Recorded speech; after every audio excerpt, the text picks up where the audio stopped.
Yaani wewe mpumbavu mmoja unatembea na mke wangu. Unajua nimemgelemea mara ngapi? Kweli kaka umekosea. Unajua nimegelemea mara ngapi mimi? Umekosea sana. Sasa ungemkanya mkeo tokea huko. Yaani wewe uniambie chochote. Yaani wewe uniambie chochote nakwambia huyu ni mke wangu. Yaani wewe unazozea wake. Wewe malaya. Kweli kaka hujazua unaniambiaje? Unaniambiaje? Sasa kwa anajua kwamba mimba sio yake, kwa nini sasa anakuwa hivi? Unaniambiaje? Unaniambiaje? Unaniambiaje?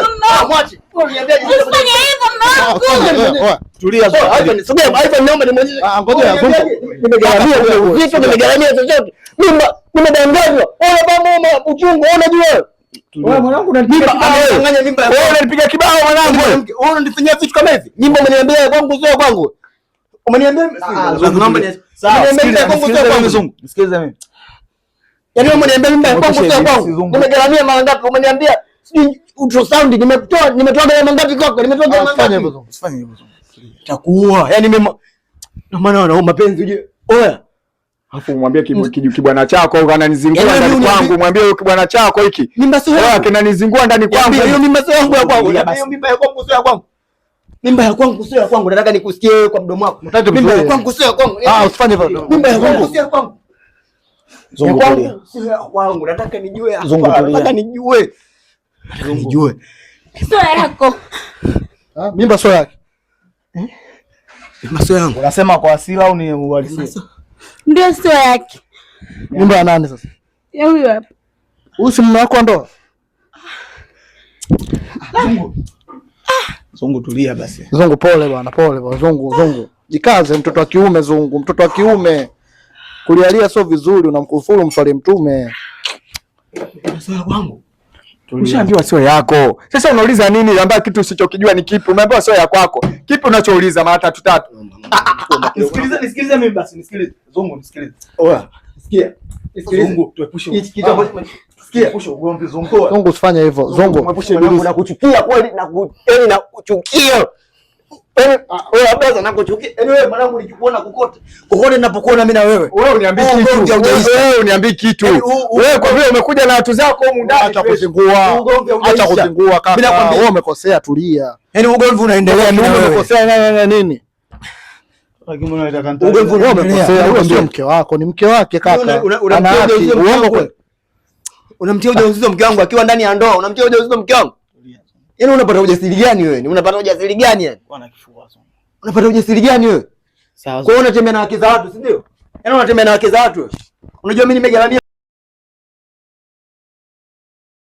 Asante, karibu tena katika kipindi chetu pendwa, kipindi maridhawa cha Tiba ya Sheria, ikiwa ni msimu wa Sabasaba. Siku ya leo ofisini nilikuwa nimeweza kutembelewa na ndugu yangu, wengi mnamfahamu kwa jina maarufu kama Mtaalamu Zungu, ambaye kwa majina yake sahihi anaitwa Ali Likele. Kwa wale watazamaji na wafuatiliaji wa kipindi chetu, nadhani mnakumbuka mara ya mwisho Ali Likele aliweza kupatikana au aliweza kuonekana katika fumanizi la Tandale, ambapo ishu kubwa iliyokuwa ikiendelea ni kuweza kumfumania mke wake. Na mnakumbuka safari ilikuwa ndefu, tukiwa na ndugu zangu Oil Chafu pamoja na Mr. Ivan, tukaenda pale, tukafika Tandale, tukafika na tukaweza kumfumania mke wa Zungu. Mambo yalikuwa mengi sana. Sasa leo ofisini Mr. Zungu mwenyewe Ali Likele ameweza kufika na kunitembelea kuja kunipa hai na tuweze kuzungumza mawili matatu na watu waweze kupata mrejesho wa maisha yake baada ya lile fumanizi la Tandale. Nadhani wengi mlikuwa mnajiuliza, je, Ali Likele baada ya kusalitiwa na mke wake, baada ya ndoa yake ile kuvunjika, ameweza kumfumania mke wake, na mke wake mnakumbuka alimkataa bayana, pasina kupepesa macho, alimkataa moja kwa moja. Sasa siku ya leo, hivyo basi leo ndani ya ofisi niko na ndugu yangu Mr. Ali Likele, tuweze kupata mawili matatu kwa pamoja, na yeye mwenyewe aweze kutupa mrejesho wa maisha yake baada ya lile fumanizi la Tandale. Ndugu yangu, Naam. Habari za siku? Salama. Salamu alaykum. Alaikum salam Mr. Ali Likele. Naam. Unaendeleaje ndugu yangu? Mimi nashukuru Mwenyezi Mungu naendelea vizuri kabisa. Naam. Nashukuru sana kwa kupata nafasi hii ya kuja kukutana na wewe tena mwanasheria. Karibu, usijali sana ndugu yangu. Asante. Sasa Mr. Ali Likele. Naam. Mbona kanzu tena na kofia bwana? Vua kofia bwana. Kweli. Sasa unajua vazi hili kweli lipewe heshima yake bwana. Ni kweli kabisa. Si unajua bwana, kama nilivyokuwa nakwambia, ukishafika ofisi ya mwanasheria lazima vitu nilisahau. Uzingatie itifaki. Kweli. Sawa? Kweli. Sawa, unaendeleaje lakini? Na mimi nashukuru Mungu naendelea vizuri kabisa. Ndio. Na nimekuja hapa lengo kabisa la kwanza. Ndio. Kuja kutoa shukrani zangu za dhati kwa. Usijali ndugu yangu, tuko pamoja bwana. Unajua huo ni wito, si kila mtu anao, lakini tunasema ya kwamba kuna baadhi ya mambo tunayafanya ni kama wito, si ndio? Tunafanya ni kama wito, ambapo kwa nafasi moja ama nyingine tunatumia vile vipawa ambavyo Mwenyezi Mungu ametujalia ili kuweza kusaidia watu. Sawa? Kwa usijali ndugu yangu, mimi huwa nafanya kama wajibu wangu, kwa sababu pia hii ni kazi yangu.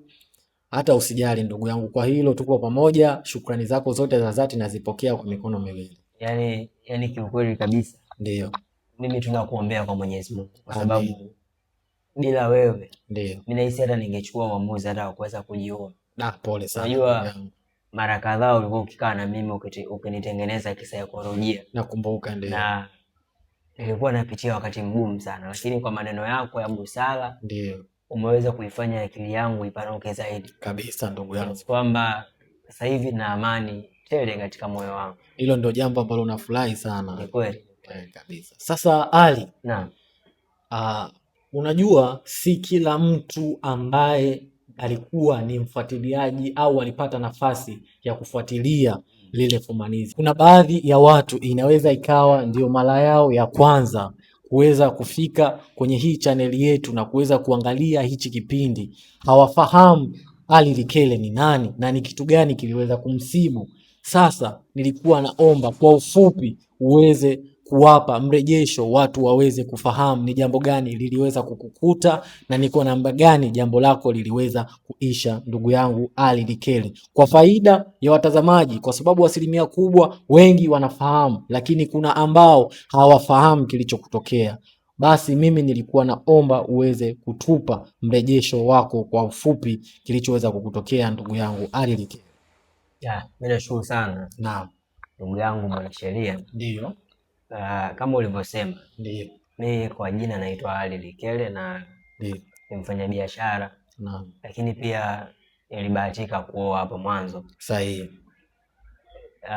Katika ndoa yangu ikawa na changamoto nyingi sana ambazo kiuhalisia mimi kama mwanadamu zilikuwa zikiniumiza. Ndio.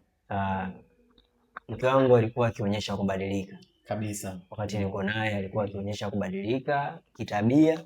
Ndio. Kuna muda anakuwa mkali pindi ambapo ukishika simu yake. Ndio. Na nikapata tetesi kuwa mke wangu mimi nikitoka na mke wangu anatoka. Na nikaambiwa pia ana mahusiano mengine. Ila mimi sikuweza kuonyesha dalili yote kwa kumchukia. Ila mimi nilikuwa nikitafuta uthibitisho. Nashukuru Mungu nikakutana na Ivan. Kabisa. Ninamshukuru Ivan nikamwadisia namna mke wangu alivyobadilika kama waliona watazamaji. Lakini pia Ivan namshukuru akaweza kufuatilia mpaka nikambaini kweli mke wangu ananichiti. Na mke wako nakumbuka mke wako alikuwa ameaga, anasema amesafiri. Amesafiri. Kuna ndugu yake alikuwa anaumwa, kama kumbukumbu zangu zitakuwa sawa, ni mama yake mdogo aliniambia, maana miezi imepita. Aliniambia mama yake mdogo anaumwa. Ndio. Lakini kumbe ilikuwa hivyo. Naam. Tukatoka mimi na Ivan akiwa na oili, tukaenda kumfumania eneo la Tandale. Ndio. Nikamfumania mke wangu akiwa na mwanaume mwingine. Katika kuzungumza naye, watazamaji waliona nililia sana na nikampigia magoti sana. Ulikuwa unamhitaji bado? Nilikuwa namhitaji bado. Lakini alinikataa. Ndio. Licha ya kunikataa pia ile mimba ambayo alikuwa nayo tumboni, nikaambiwa kuwa mimba sio ya kwangu, mimba ya yule mshikaji. Kwa hiyo tukaachana kwa namna hiyo na mpaka hapa ambapo nimefikia. Mtazamaji, Just imagine unafanya biashara zako, unaangaika nyumbani kuweza kumtafutia mama watoto chakula, maradhi, pamoja umeshamtimizia sehemu ya makazi, lakini wakati ambao unashinda kwenye biashara zako, mke wako anakuaga, anasema ya kwamba anasafiri, anaenda kwao, na kwao anavyosema yeye, labda mtu anaumwa, anakuaga hivyo, afu unakuja unapata taarifa kwamba mke wako yupo haya maeneo ya Dar es Salaam, lakini pia kumbe mke wako anakuchiti na mwanaume mwingine. Hili jambo siyo story, hili jambo si simulizi, lakini hili jambo ni jambo ambalo limeweza kumkuta ndugu yetu Bwana Ali Likele. Ni jambo la uhalisia. Kama ulikaa ukibaki ukisikiliza story na simulizi, basi hili jambo siku ya leo liko mezani, na hili jambo lishawahi kumkuta ndugu yetu Ali Likele. Just imagine, ebu vuta picha ya hayo maumivu aliyoyapitia ndugu yangu Ali Likele, mpaka sasa unaweza kumuona. Kwanza kabisa ndugu yangu, mimi naomba nikupe pongezi sana. Asante, nashukuru sana. Nakupa pongezi kwa sababu angekuwa ni mtu mwingine angekuwa ameshachukua maamuzi magumu sana mpaka sasa, lakini umeonyesha uimara, umadhubuti. Mpaka sasa upo hapa, una afya njema, unazidi kupendeza. Mungu ni wa kumshukuru sana. Nashukuru sana, nashukuru sana. Ndio. Sasa ndugu yangu, naam, umeweza kutupa mrejesho sawa, lakini pia nilikuwa ninaomba kuweza kufahamu, hivi yule mwanamke wako au yule mke wako, kwani mlikutana wapi mpaka mtu anapata ujasiri wa kukufanyia jambo la kuumiza kama hilo? Yaani mlikutana wapi wewe na mke wako? Hii inaweza ikawa somo kwa wengine. Ndio. Mimi wazazi wangu wanakaa Kunduchi. Ndio. Wewe ni mwenyeji wa Kunduchi? Kunduchi, na wazazi wangu wana connection na wazazi wa yule binti. Wa yule binti, ndio. Kwa mimi mama yangu aliniambia, ndio, kuna binti tunakuchagulia wazazi wako. Kwa mimi kwa kuheshimu yale maneno ya wazazi nikasema basi watakuwa wamemchunguza. Ndio. Mimi nikakubali. Ndio. Na nikafunga naye ndoa. Baada ya kufunga naye ndoa, ndio kama hivyo ilivyotokea. Kwa hiyo yule binti mimi nimechaguliwa na wazazi wangu. Ndio. Lakini mimi nilimpenda sana. Licha ya wazazi wangu kunichagulia, ndio, nilimpenda sana, yani sana. Na mwanzo alikuwa na tabia nzuri tu. Ndio.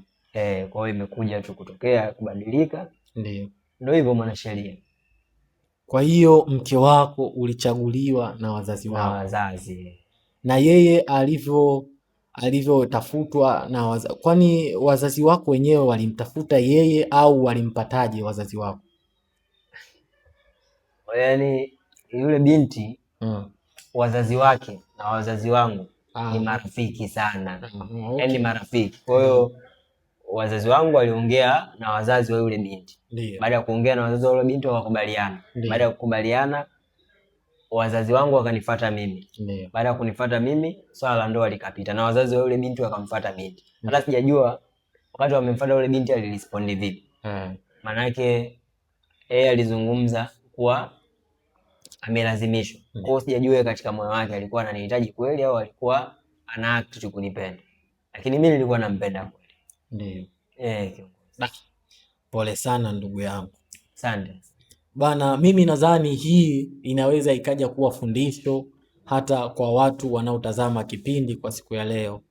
Mimi nadhani mke bora ni yule ambaye unamtafuta mwenyewe na si yule ambaye tunachaguliwa na wazazi. Maisha yamebadilika sasa hivi. Kusema ya kwamba utafutiwe mke na wazazi inaweza ikawa ni jambo jema, lakini pia ikawa si jambo jema.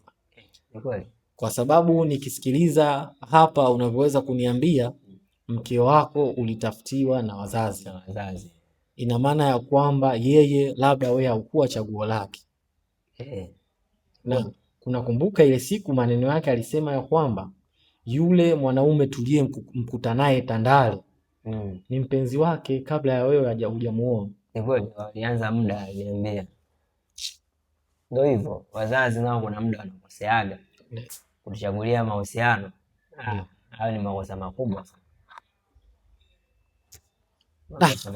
Hapa kuna la kujifunza kubwa sana, ambapo ndugu yangu Ali Likele anaweza kutupatia elimu kubwa na elimu ya msingi juu ya maisha ya ndoa.